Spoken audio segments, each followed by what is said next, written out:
Hello, everyone. Welcome to Everything Band, a podcast that features conversations with composers, conductors, and performers of music for winds and percussion. My name is Mark Connor. I'm a composer, and this is a special bonus episode recorded at the Texas Music Educators Association convention in San Antonio, Texas. I have three guests for this episode. They are composer Jack Wilds, composer Haley Woodrow, and clarinetist Keith Kelly. Before we begin, I'd like to thank all of you for listening and for your support. I'd like to ask if you can help me in a couple of ways. I rely on word of mouth to spread the show to new listeners. If you think you know one or two people who might find these interviews useful, please let them know about it. You can also help by following me and sharing posts on Facebook, Instagram, Twitter, and YouTube. Jack Wilds is a composer based in Texas, published principally by FJH Music. So I'm here at TMEA. This is a first of a couple of interviews I'm going to do here at the conference. And I'm with composer Jack Wilds, who's published principally with FJH. Yes. And so, Jack, can you just introduce yourself and where you're from and why you're here at TMEA? Sure. Well, first of all, hi, Mark, and I'm glad to be here. I am actually from Kyle, Texas, which is in between Austin and San Antonio. And I write a lot for band, primarily for band. Most of my music is published with FJH. And whenever I'm not writing music, I'm teaching music theory at Texas State University in San Marcos. So what's your origin story? Tell me a bit about yourself, how you got into music. Sure. Well, I grew up in Temple, Texas, which is about an hour north of Austin. And I just joined my middle school band when I was in 6th grade, playing the trombone, and loved it. Knew almost immediately that I wanted to do band for my job. So then I started teaching band. I taught band for 5 years, went back and got a master's degree in composition. And so I've been kind of devoted to composition a little bit more since then. So when you think back about your musical career, and especially the early days before you went to college, was there some experience or someone in your background that really had a huge impact that got you into music? Sure. I mean, all of my middle school and high school band directors were very, very impactful. Brent Caldwell, John McPhail, Brent Matheson, just all of those guys that I had from 6th grade through 12th grade in Temple did a really great job of creating fantastic musical experiences for me that kind of showed me what's possible. And so what lessons do you use as a composer today that you may have learned in those days in high school band or junior high school band? Sure. Well, everybody kind of has those moments, even starting in sixth grade, 7th grade, where the music sends tingles up your spine, and you really get something great out of it. You feel like you've done something really special.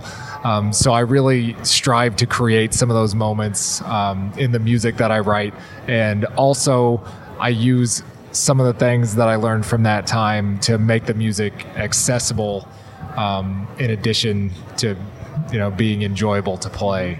Do you do much guest conducting, clinic work?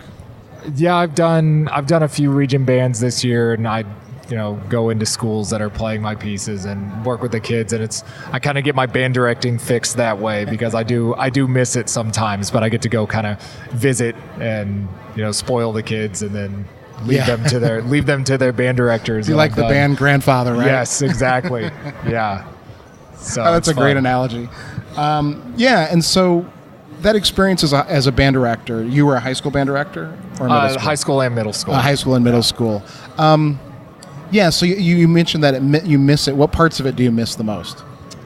I mean, I miss the daily interaction with the students and being able to see them through from when they started to when they can play the instrument. Even when I was in high school, I was still teaching beginner classes, and so I would get to see them kind of progress through the years. And it's just there's something really special about seeing the kids when they can't play at all, when they're just first learning, and then when they get to the end of the year, they can finally play something, and how proud they are of themselves, and that you were the person that helped them to get to that. I just think that's really cool. As a band director and a composer, what value do you think it brings for a composer to come into the classroom? What does that do for the students, and how is that a valuable experience for them? I think that for students to have a composer visit, it kind of puts a face to the music. It brings the music more to life for them because they can kind of see where it came from. I think a lot of times they view the composer as an abstract concept rather than something that it's a person who actually exists in real life. Yeah. And composers can also offer unique viewpoints on their own music, or even music that other people have written. That can be helpful in rehearsals. Yeah, as a composer, I'd agree. Yeah. And so what does that look like if say a band director was listening to this and wanted to commission your music after hearing this? What would that process look like for them from their point of view? Well, it usually starts with an email or coming up to a booth at a conference like TMEA. They email me, ask what the commissioning schedule looks like, if they might be able to get a piece for when it might be able to be delivered, or what grade level they want, and then we just kind of talk about pricing and what they're thinking the piece might be like for them, and then go from there. It's usually pretty straightforward. Then I'll send a contract for them to look over, and if everything looks good, then I just put it down on the schedule, and then we go from there. What's your process for writing a new work? What does that look like when you start a new piece? It's different for everyone. Sometimes I like to spend a couple weeks just kind of thinking about the piece and kind of letting it roll around in my head and manifest itself in different ways like that before I ever write any notes down. Other times I'll go to the piano and I don't really play piano, but I'll just kind of start messing around with different pitch collections and things and see what happens. Sometimes I go straight into the computer, and sometimes I'll write it all out on manuscript paper beforehand. So it just depends on what kind of piece it is. Are you generally starting with melodic ideas, orchestrations, harmony? What generally is your seed idea? It can depend for every piece that way too. I wrote a piece called Legacy Fanfare for Chapa Middle School in Kyle that started with just a 3-note motive, and that was the whole thing at the beginning, and just kind of stacking those 3 pitches on top of each other. And then other pieces like On the Kerry Shore that I did for the Cedar Park Winds started with just a nice melody. Yeah, so sure. It just depends on how the piece is gonna sound when I get done, I guess. Cool. And so do you have any thoughts for maybe young composers or maybe band directors who are thinking about writing music for their own group? Yeah, sure. I mean, I think a big part of it is studying scores of pieces that you like and seeing how those people made the things happen that you liked, and how they scored, specifically how they scored large sections. So how they score for the tutti band, the different ranges that work really well in the instruments, and then kind of start from there, write for your own group, and don't be afraid to go back and change things based on what it sounds like. Don't feel like it's ever set in stone. I mean, once you get it published, then I guess it's set in stone. Mm-hmm. But you can always change things. Well, let me ask you this then: how do you feel about band directors who want to rewrite parts from your music, let's say to fit their band? Where do you come down on that issue? I mean, a lot of times when they do that, it's because they don't have the instrumentation that they need in order to make the piece work, and I'm all for that. If they need to change a few small things to make a piece work, or if they don't have any trumpets and they still want to play something, then they're going to make do with what they have, and they can go for it. Yeah, I would also recommend, I don't know how you feel about this, I'd recommend that they reach out to the composers. Most of us are here living, and it's the band community. We're alive. Yeah, right. So reach out. I mean, I get an email or two probably about once a month, people just asking, is it okay if I leave this shaker part out of this piece? Like, yeah, you can leave the shaker part out. That's fine. It's never an inconvenience to get an email from somebody playing my music. So I'm glad to get them. Yeah, absolutely. And so I'm going to ask you some questions I ask all of my guests. Where do you draw the line between unhealthy and healthy competition in music? Well, I think healthy competition is competition that kind of helps to motivate students to improve their own playing. I don't know that direct comparison between band programs is always the great way to go, because everybody has different circumstances, everybody has different goals, everybody has different students. But I think as long as it's good for the students and it helps them to improve and they're enjoying it, then it's probably healthy.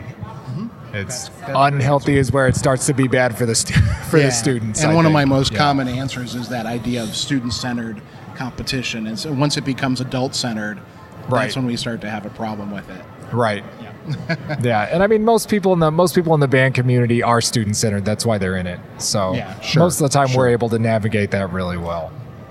How do you achieve work-life balance? Well, when I was band directing, especially when I was a high school band director, that was a big challenge for me. And so I just set a goal that I was going to write music for half an hour a day. And that was what I did for 3 years. Sometimes it would go a little bit longer, but most of the time that was it. And then I would try to spend the rest of my time I wasn't at work with my family. Just because I'm also a father of 2 kids and a husband, and that's a really important part of who I am too. Yeah, right. No. What are the challenges facing music education and band, and how do you think we best meet them? Well, the challenges a lot of times are different from place to place. Some places have a lot of issues with funding, and they're having to turn to fundraising options and things like that in order to meet their program's needs. Some places are having a lot of issues just with students not having the parent support that they need. And a lot of times, bringing in clinicians and people like that who can really advocate for your band program can be helpful in that respect. And I don't know that there are necessarily systemic issues in band as a thing that we need to really be addressing. But what advice would you give your younger self, maybe your 20-year-old self? My 20-year-old self, spend more time studying. Want to elaborate? Not necessarily. Okay, fair enough. We don't have to. If you could plan it out, what would be the last work you would conduct or hear or engage with? The last work that I would conduct. Not your favorite piece. Yeah. The farewell piece, I guess. I think probably Barber's Adagio for strings. I just love that piece. No matter how many times I listen to it, it never gets old. It's a beautiful piece, and I think it kind of gets that overplayed reputation because it was so popular in the 80s when Platoon came out, and it's just been played a lot since then. But yeah, it's a wonderful piece of music, and Barber just masterfully crafted that sort of... Yeah. Every time I hear it, I hear something new. So it's just so taut the whole way through. Yeah, it really is. It really is. Yeah, it's a beautiful piece. How about your own work? If you had to recommend to the listener one piece of Jack Wild's to listen to. Well, I mean, as far as band music goes, I would say maybe at this point, Solstice Dance is one that's out that probably I would want a lot of people to listen to. It's a grade 2. It's out with Solstice FJH. Dance? Yeah. Okay. I'll definitely link that in the show notes. And so, this is just a sort of going to be a quick interview here at TMEA, but I want to give you a chance. Do you have anything that you'd like to share or promote, or you want to talk about to the listeners that they like to know about you, or you'd like them to know about you, excuse me? Sure. Well, I have a piece coming up here in like an hour and a half on the Henry Middle School band program called On the Kerry Shore. It's a lyrical piece, grade 1.5 to 2. So that would be another one. There's not technically a studio recording of it yet, so people can't really go listen to it yet unless they go to that concert. But it's going to be really nice. And when are the FJH recordings done? Are they typically done around this time of year? Yeah, they usually do them in March. Mm-hmm. So should be coming out soon. Does Brian conduct those? Brian Balmages? Yeah, Brian does all of those. Yeah, he does a great job with them. And so let me ask you, one of the questions I talk about with composers is the issue of being commercially published versus self-published. Where do you come down on that? Where do you see the advantages of both sides, I guess? Sure. Well, with self-publishing, you don't have to sell nearly as many copies in order to make the same amount of money, but you also don't necessarily get the same exposure. it just sort of depends on how good you are at self-promotion. And, if you're somebody who's really great at that and you can really get out and get after it, then you can kind of create a niche for yourself, but it can also be really, really difficult to get your music out. Right. Yeah, no question. It's a tough decision, and I think one of the things that I've heard from various composers, one of your FJH colleagues, Tyler S. Grant, was on the show, and he talked about the idea of he self-publishes his young work, he commercially publishes his young band music, and is now self-publishing his grade 3 plus music. And then I've heard other composers say, well, then that creates a dual identity. And I wonder if that's true and how you navigate those. I think these are unanswered questions that everyone has to sort of face on their own personal terms. Sure. Well, to me, the commercially published stuff is maybe a more appropriate venue for the young band music, because there are just so many middle school bands that are looking for music, and a lot of times they're really going to those sources to get it. And our editors help to make sure that the music is appropriate for those directors and those students. Right, and they know that if they're looking at a grade 2 that's published by FJH, then it meets pretty stringent standards as far as these are the ranges that are available to you, these are the rhythmic patterns you can use, this is the instrumentation you can use. So they know what they're getting if they go to something like that.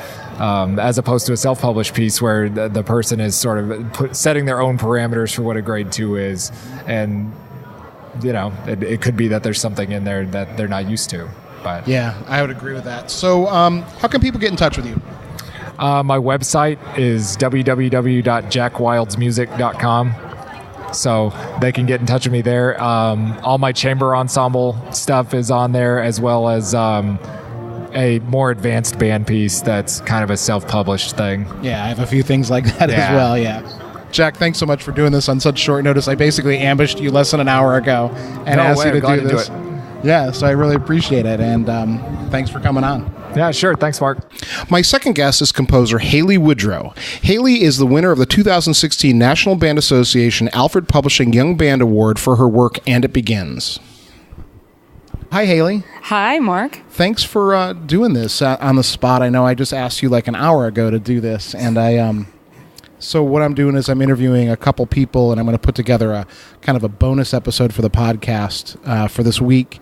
And I just, I want to talk to you about what you're doing with your music, your own self-publishing company, and you're here as part of the Pender Music booth. Yes, that is correct. And so let's start by, could you introduce yourself for the listeners and tell them who you are and what you're doing? Yeah, sure. So I'm Haley Woodrow.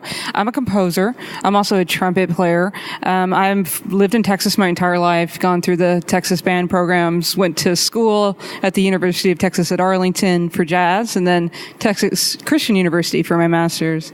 I worked at an African-American church for a long time as a ranger. And I write concert music. I love writing music, especially for winds, but also still jazz too, rhythm section, or even hybridizing. So more of an orchestral approach to jazz, or more of a jazzy approach to, classical, contemporary classical. Sure. So what's your origin story? How'd you get into music? Yeah, so I've just always been curious about it. I just remember even being a child and just curious about what notes were being played at church and things like that. My parents bought me a keyboard because I was just begging for one when I was like 10. And I didn't take lessons or anything, but it had preloaded demo songs on it. So I just would learn the demo songs like on the keyboard. And this is going to make me sound old, but the internet had just come out about that time. And so my first searches were for like the Star Spangled Banner, and I would try to teach myself how to read music. And then when I started in band, when I was 11, I wanted to play everything on my trumpet. So just learning songs by ear, and I don't know, we'd have, band music, but I was also just on the internet searching for release, and Black Dog, who's that by Led Zeppelin? Yeah. I would play that kind of stuff because my parents were always listening to 80s rock. So. And so what was it like? What sort of experiences did you have in high school that sort of you're still carrying with you as a musician today? Yes, I'm so glad you asked me that question, because I think that's too why I'm a composer, because there were pieces that I loved. I loved the experience of playing them, and that's my ambition in life. That's what I'm hoping to create. is the same experience I had, just loving a piece, loving playing, loving performing. I hope I'm able to write something, eventually that gives other people that experience. Yeah. Okay, so some of the pieces. We did the planets for a marching show when I was a freshman, and it was just, by Holst, it was just so much fun. Vesuvius by Frank DeKelly. Sure. Yeah, La Fiesta Mexicana. We played that when I was older, I think a junior or senior. Sonata in B, Hindemith's work for concert band. Yeah, Symphony in B flat. Yeah, Symphony in B flat were like the first chair of each, in each section actually had a solo part.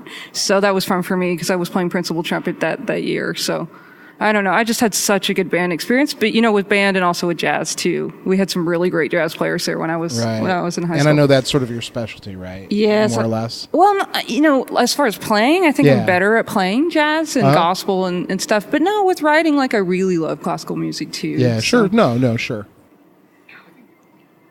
So I want to ask about what you're doing here. I know that you mentioned to me that you have Penders allowing you to exhibit your music at their booth. What's your relationship with them, and how did that come about? Okay, Penders is an awesome company. They have been supportive of my career since day one. When I was at TCU, I had gone back and done composition. The first piece I wrote was this little piece I've already mentioned called And It Begins.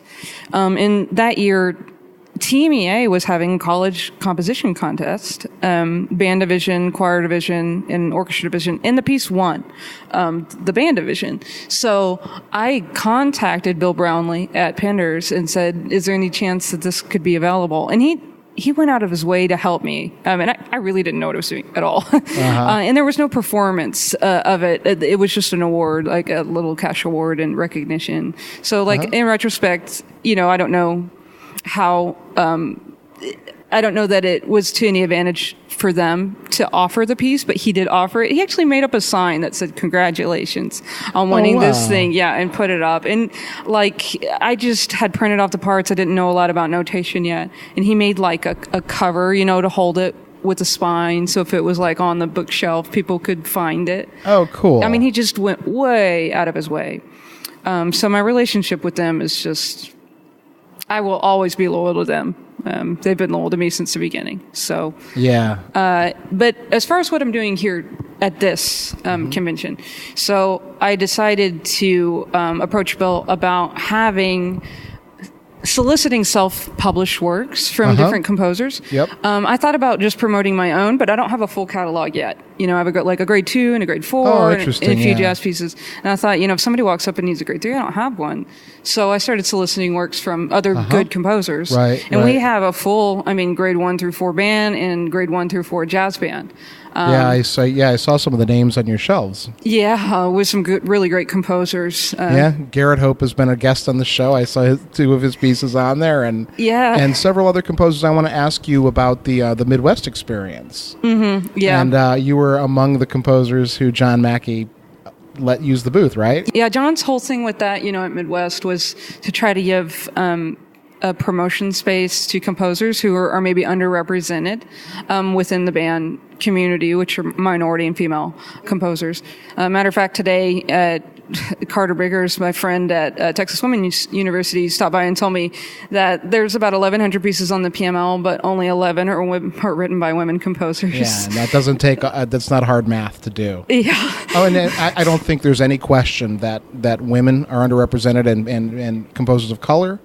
And it's certainly something that we need to address in the band community, just like everywhere else in society. But this is our corner of it, and we need to tend to our garden. And so I'm really happy that he did that, and that you're here doing what you're doing. Yeah, John was the total inspiration for this. And but then on the other hand, I don't have some vendetta against white males. White males have been probably like John and like Bill Brownlee. All these men are they're white males who have been extremely supportive of my career. So yeah, we have Garrett Hope, his pieces here, and some of the professors from DFW like Till Mine and Blaise Ferrandino. We have their piece, George Chave, as well as Catherine Bergman, who was in the John Mackey thing, and Kevin Day, African American composer. So yeah, no, I don't think any of this is anti-white male. I think anyone who feels that way probably has larger issues with what's going on in the world, then, and so I mean, I wouldn't worry about that one bit. I mean,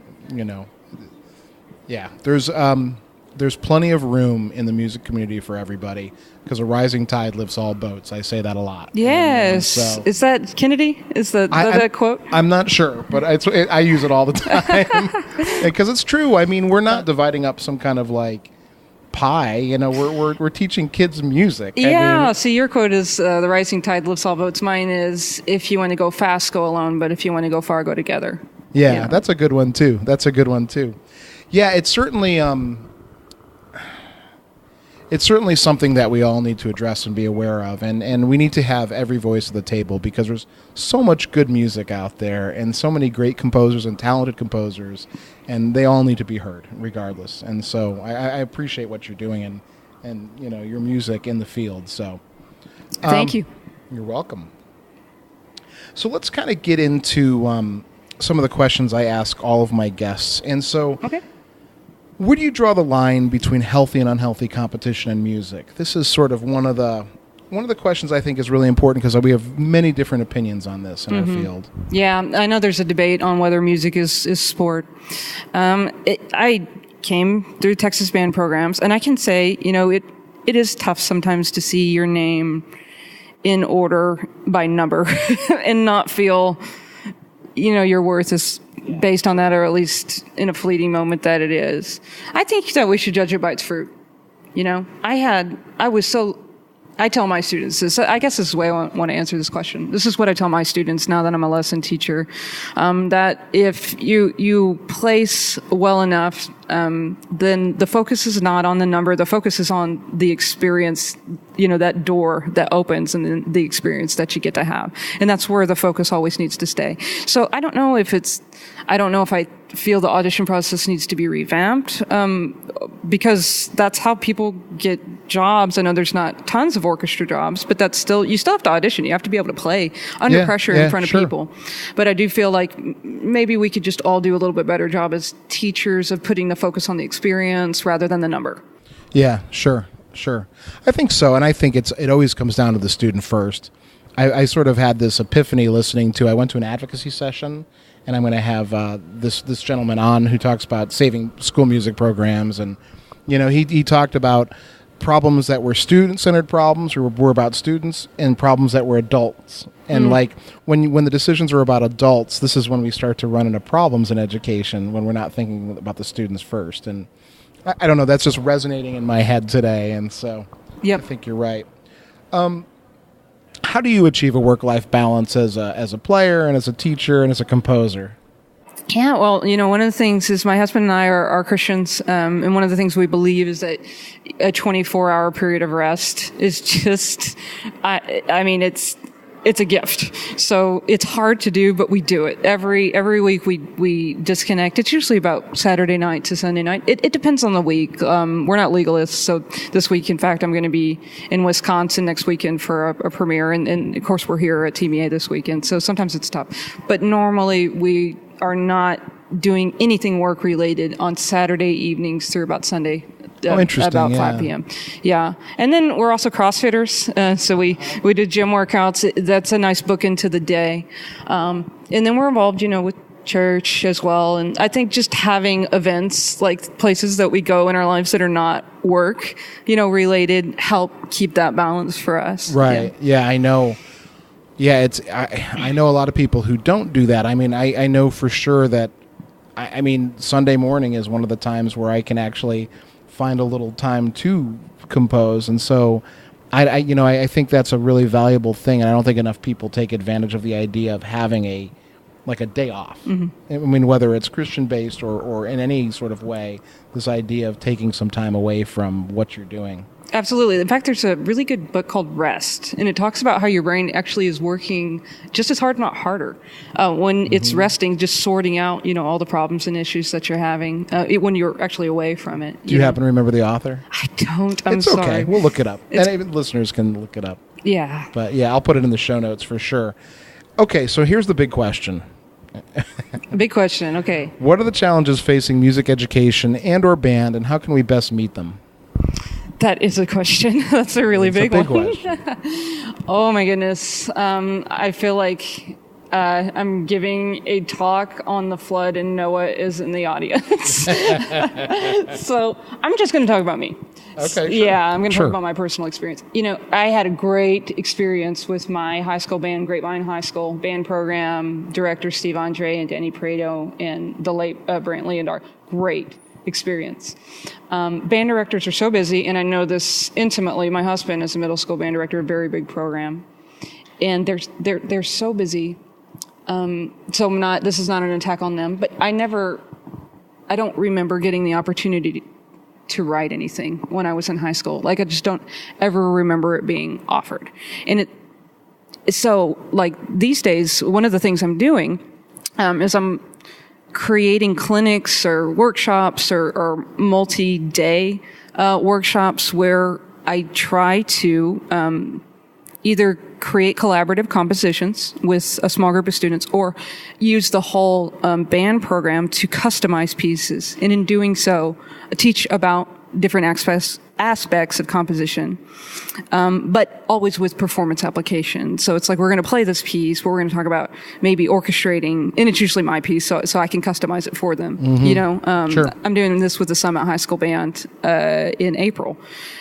Taking the melody out of my piece and letting the kids decide, who gets to play the melody in that part. And then what's really cool, the performance application with that is, okay, well, if we choose muted trumpet and low flute and mallet, fits the range of the melody here. That's what the kids decide they want, is those three instruments. Now, how do we balance it? Because that's a big thing for bands, how to balance. Right. But letting the kids, what happens when you compose, and I've learned this from working with kids, is their perspective changes. And I really think they'll carry that through every piece that they play afterwards. Yeah. What advice would you give your 20-year-old self? Can I do 18? Sure. Major in composition. Major in composition. Yeah, I prayed about it, and I felt like I should have, and it just didn't make any sense to me. So. What was your music at? At first, and then I just bounced around and was just lost. It took me 5 years to finish the degree in like 170 hours, and I'm grateful for my time at UTA, but I wish I'd just done it, just bit the bullet and done it. Sure. If you could plan it out, what would be the last work that you'd perform or hear or engage with? If you had that opportunity to make that decision. Oh, before I met my maker? Like the end? Like the end. And I don't mean it in a dark way. I mean, what's the piece that's meaningful that you'd want to have be there? Oh, I think anything, any hymn, like a cappella choir. That would be the last thing I'd want to hear, to transition on the other side. Do you have a band work or an instrumental work? I don't know. No, I don't think I can say just one. Is there anything coming up you'd like to share or promote and know this will be on the internet for a while? I think I would really like, the next step that I need to take in my career is I need to organize a consortium for band work. But what I would really like to do is I would like to incorporate jazz elements into it. I see. So if I was going to self-promote anything, it's probably that. And what grade level would you be looking to write in this consortium? I think probably around grade 3 or 4. Okay. Yeah. So any high school directors out there, good junior high directors out there, might be interested in Haley, give her a call. Yeah. And so how would they reach you? Well, I'm easy to find. I'm HaleyWoodrow.com, and I spell my name Haley. There's lots of ways to spell Haley. Yeah, and you can contact me through there, or Haley at HaleyWoodrow.com. Okay, perfect. I'll link your website. Awesome. Sure. Yeah, absolutely. Is there anything else that we didn't touch on that you want to talk about before we end this? No, I can't say, just I think because I'm here at TMEA, I am so glad that I go to conferences, and so I get to meet people like you. You get to meet other people that are doing really cool things. Sometimes you think, oh my goodness, it's so expensive, and it's exhausting and all this, but it's always worth it, because our relationships are the backbone of any industry, Yes, it is. So, and it's just the perfect place to network. So. Yeah, and I will say it over and over again, you should all go to Midwest. You should all go to your state conference. These are things that are vital to what we do because, it's the relationships we build. Yes. Haley, thank you so much for this. I Thank really you. appreciate your time. Yeah, thank you for having me. My third guest is Keith Kelly, a clarinetist and co-founder of the Irish Symphonic Wind Orchestra. Keith, can you introduce yourself? Yeah, so my name's Keith Kelly. I'm from from Dublin, Ireland, from the north side of Dublin in Ireland, and I'm with a company here called Celtic Horizon Tours.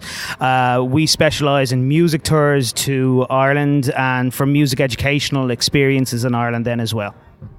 All right, Keith. So this is we had a little bit of It's take two. a recorder error. So this is take two. So I know some of your answers before you give them. So I'm going to ask again. I might throw some curveballs. Oh, that's fine. That's fine. So can you tell the listeners about your origin story and how you got into music?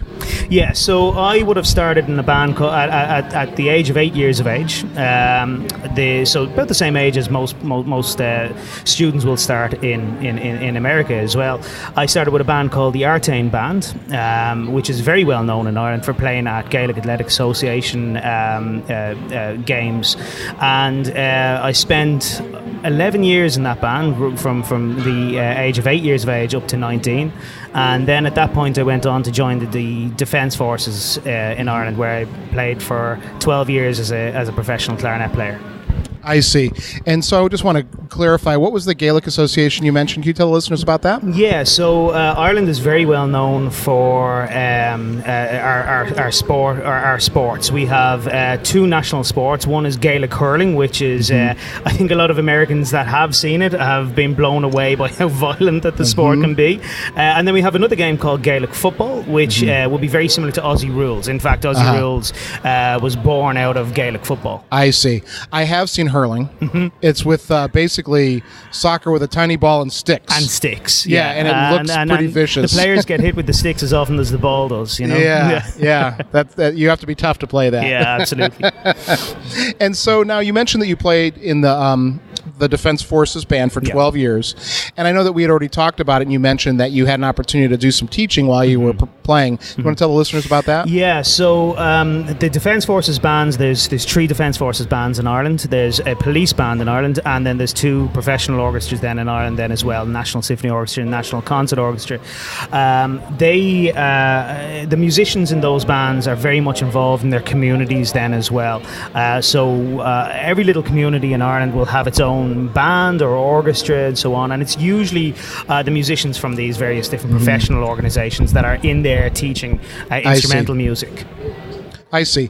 And so now, as far as growing up as a kid, and sort of, you mentioned that you played in the community band, and so I had a conversation with Pete Meakin about the system in England. How similar is the system between the way the British system, where there's community bands, factory bands, and what happens in Ireland? Yeah, so I think Pete was talking about the how the bands were similar to the football teams almost in the UK.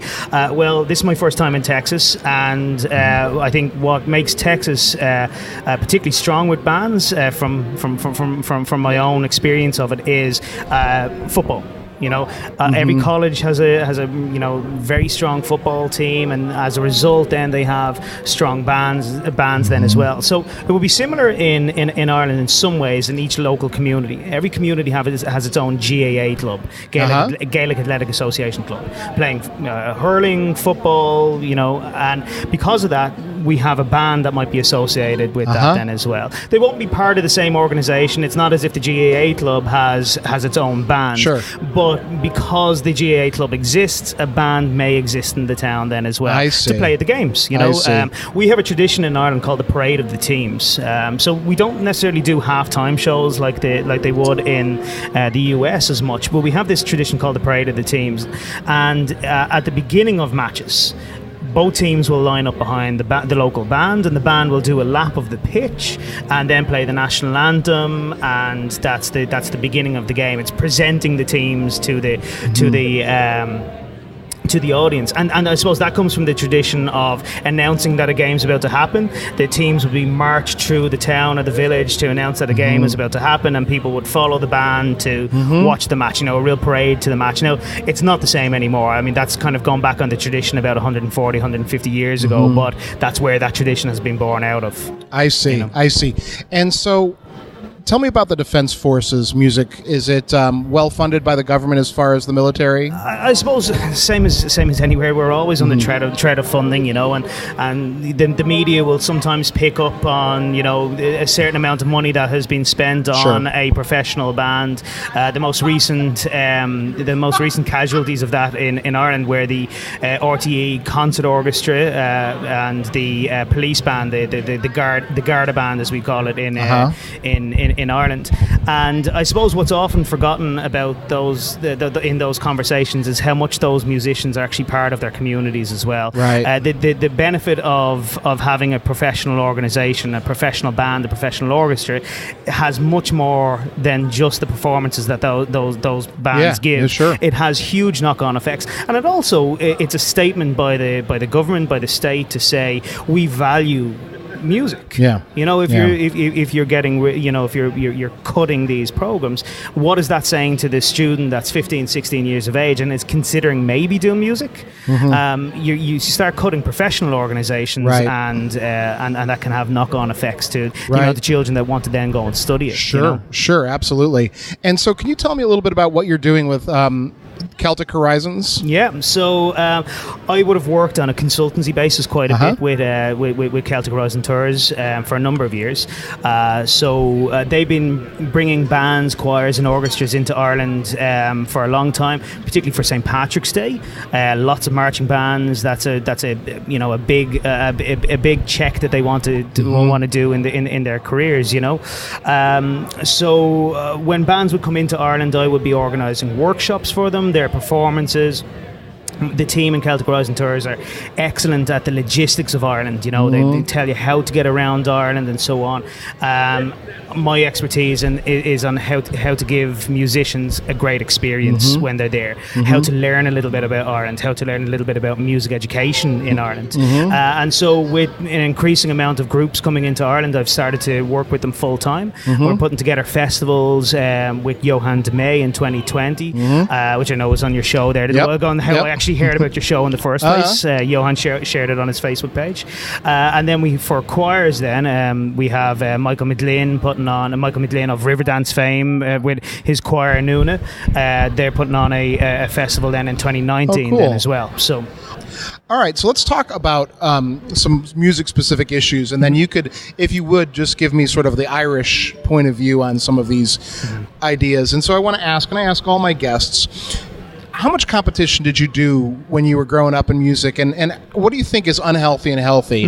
It's a big issue here in the United States. Yeah, so we have a little bit of competition in Ireland, and we would have, I suppose, three major competitions in Ireland. We have the IMBA competitions, that's the Irish Marching Band Association competitions, of which Celtic Horizon Tours have actually recently partnered with these with that particular organisation. I'll come back to those in a moment. Then we have the National Band Championships, run by the Irish Association of Brass and Concert Bands. That would be a concert band competition. And then we have another competition in the South of Ireland, the South of Ireland Band Championships, which everyone in Ireland calls the Clonakilty Band Championships, after the town that they're based in. And they're all fairly well attended, but the Clonakilty Band Championships in particular are very well attended. And I think it's because that balance of competition versus non-competition they got right. Almost by accident maybe years ago. But that competition has become about enjoyment, entertainment. I see. It's become about the festival and the fringe part to it as well. Every band will perform at the competition, but will also perform in the town as well. And it's a small little Irish town, so as a result, all of these bands playing in a town, it's a great atmosphere, Are the bands principally what we consider the traditional concert band with full woodwinds, brass, percussion? They endeavour to be. I suppose we have a lot of smaller towns, and as a result, smaller bands, smaller populations to build from. So for the most part, each band is trying to have that full complement of instruments. Some of them manage to have that, some of them not.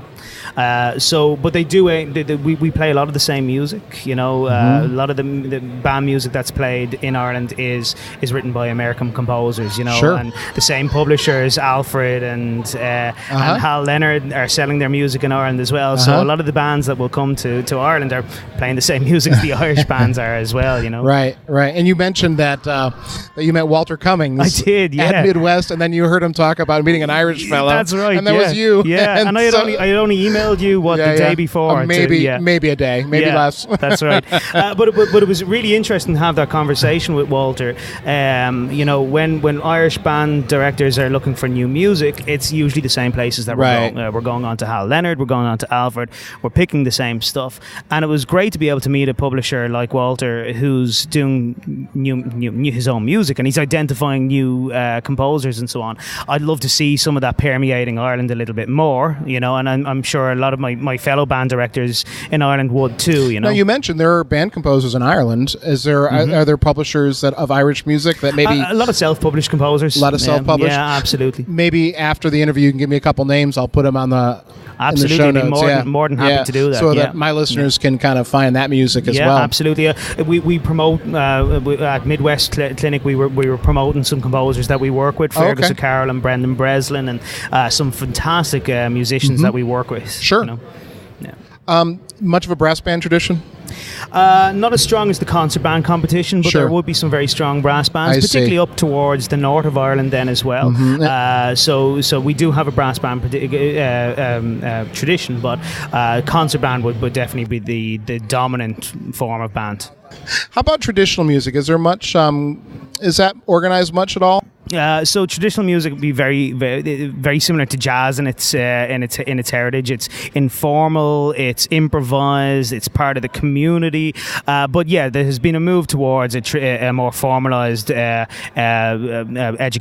in traditional music. Yeah, this is going to be a little bit off the topic, but I've mentioned on the show my wife is Bulgarian, and during communism especially, there was a strong push to preserve Bulgarian heritage and folklore. And in fact, there's like a Bulgarian national school of folk music in the mountains, and I'm wondering if there's anything like that in Ireland. Absolutely, yeah. I mean, obviously Riverdance kind of has been the flagship for Irish traditional music for a number of years. Johann de Meij's music actually has been very influenced by Bill Whelan, the composer of that. Some of his music, at least anyway. Johann has arranged music from Riverdance at the Seville Suite, and then I know Bill Whelan has advised on some of his works like Kitty O'Shea's and so on then as well. So we have the University of Limerick has the World Academy of Irish Music and Dance, so that's kind of formalised that tradition a little bit, but it's very strong at home, and it does permeate the wind band literature quite a bit as well. I mean, you go on to any of the big publishers and they have some Irish traditional music as part of their catalogue. Yeah, sure. One of the most famous band works of all time, of course, is Grainger's Irish Tune. Yeah, absolutely. I mean, so I suppose that brings me nicely on to a band that I would have formed back in 2014 with a number of my colleagues from Ireland. We co-founded the Irish Symphonic Wind Orchestra, which is made up of musicians from around Ireland. We meet up 3 or 4 times a year to perform high-end concert band music that maybe a lot of the smaller bands around Ireland would never be able to perform. But this gives us an opportunity to play that grade 6+ music that we couldn't do in our own community bands. But we brought that band to Wasby in Utrecht last year, and one of the pieces we played was the Percy Grainger Derry Air. It's such an amazing piece of music. It is a beautiful piece of music. I would preempt maybe one of your questions that I've heard you asking other musicians that you've interviewed. If there was a piece of music that I could conduct as my last ever piece of music, it's Percy Grainger. It's just hairs stand on my ear, stand up. Irish tune? The Irish tune, yeah. Which is funny because Max McKee, who is the interview who's going to come out right before this, that was also his answer as well. Was it? Great. Yeah, I mean, it's such a fantastic piece of music. It's and I suppose there's a reason that it has standed the test of time. Yeah, no question. Yeah. No question. How do you achieve work-life balance in all the things that you're doing? Yeah, it's hard, and it's something that I think a lot of band directors have started talking about more in recent years. I certainly have become aware of the conversation more in recent years. When I was in the Defence Forces bands, I was working as a professional musician, and then I would teach then in community bands afterwards, and that's tough, because you're working a full-time job, and then community bands are all after school. So to have any sort of development of community bands, you're relying on people to take on 2 jobs. So it has to be your hobby, it has to be your passion, but that can take over your life a little bit, yeah. And it's like the football coaches as well, it's when your passion becomes your career, it's very hard because you define yourself by it, don't you? What you're doing for a living is who you are, and very other few jobs are like that. Accountants don't define themselves by their, well, I hope so. I don't know many accountants that do define themselves by their career. Very few professions do. We do though. Yeah. So it can be very tough. I'm lucky that I married a non-musician. I think that helps a little bit, and then I've got 2 young kids as well, so they bring me down. They tell me to get off the computer. Tell me to put down the phone. So yeah. Yeah, mine do helps. the same thing. Dad, are you done working yet? Yeah, I don't think there's any one answer, to this. But I think it needs to be just a constant battle and a constant strive to make sure that you're giving your other parts of your life, your family and your health, the time that they need. Yeah, I agree with that. Yeah. So now it's a very different answer for you, of course, than for an American who might answer this question, or even someone from any other country. But what are the challenges that you think are facing music and music education, either in Ireland or in a broader sense? Yeah. So I think the music education in Ireland really it's about funding. I suppose it's actually not that different to America after all. Sounds familiar. Yeah. Bands in Ireland, and I suppose for a minute I'll speak about bands exclusively rather than other types of music education.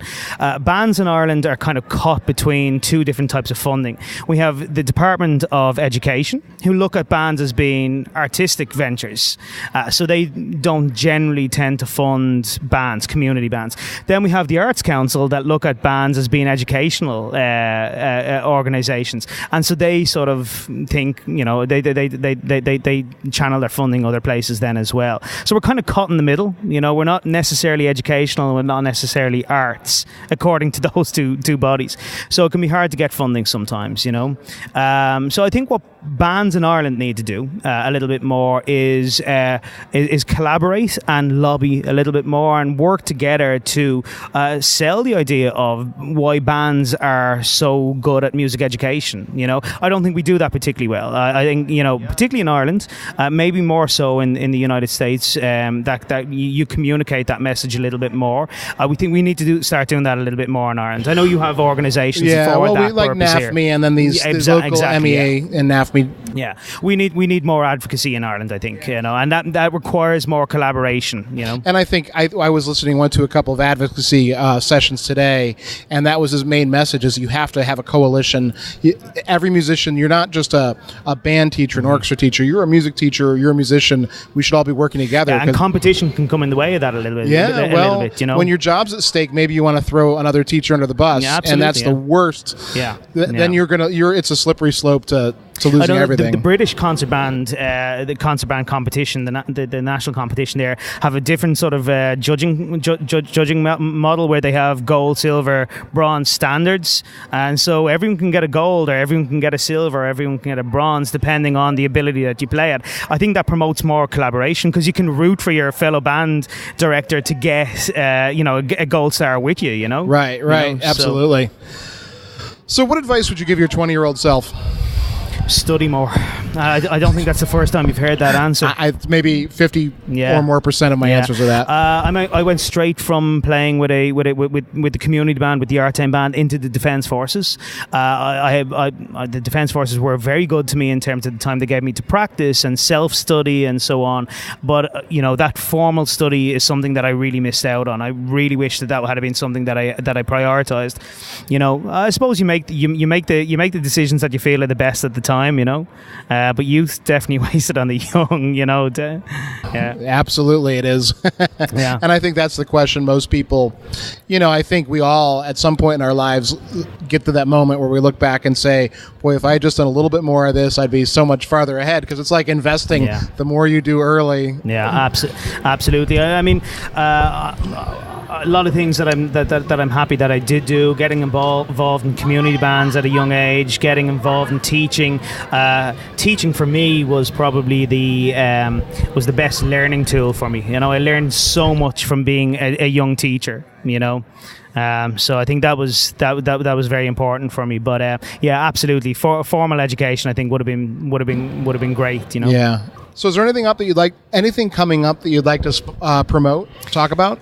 Yeah, so we have a number of festivals and tours that we're doing to Ireland over the next couple of years. I mentioned earlier on that we are running a tour to Ireland in 2020 with Johan de May hosting workshops and clinics in the University of Limerick. We're also doing another tour for choirs, even though this is the Everything Band podcast. Maybe there's a few choral conductors listening to it. And we're running a choral festival in the University of Maynooth, just outside of Dublin, with Michael McGlynn from Maynooth. And these are going to be great opportunities to come visit Ireland, see Ireland, hear Irish music, and find out about that influence of Irish music on the band repertoire today. Sure. How can people get in touch with you? So I'm available through Celtic Horizon Tours at keith@celtichorizontours.com. I'm also on Twitter at Ned Kelly Jr. and at Celtic Horizon Tours as well. Cool. So anything that we missed? Anything you'd like to add? I don't think so. All right. Keith, thank you so much. Great. Thanks, Mark.